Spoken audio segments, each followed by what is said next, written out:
वडिलांच्या 40व्याच्या आतच मुलाचा मृत्यू, हेरलेसह परिसरात हळहळ व्यक्त।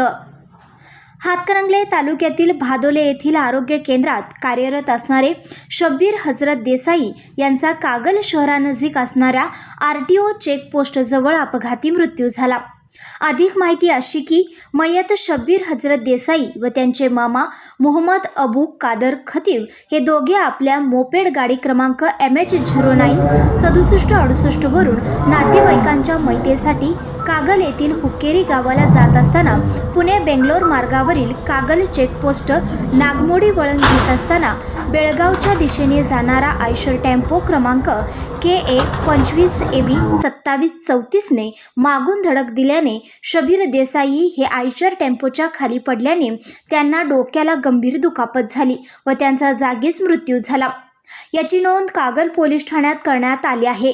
शब्बीर देसाई यांच्या वडिलांचा नुकताच मृत्यू झाला होता। त्यांच्या 40व्याच्या आतच शब्बीर देसाई यांचा दुर्दैवी मृत्यू झाल्याने हेरलेसह परिसरात हळहळ व्यक्त करण्यात येत आहे। आमच्या चॅनलला लाईक करा, शेअर करा, सबस्क्राइब करायला विसरू नका।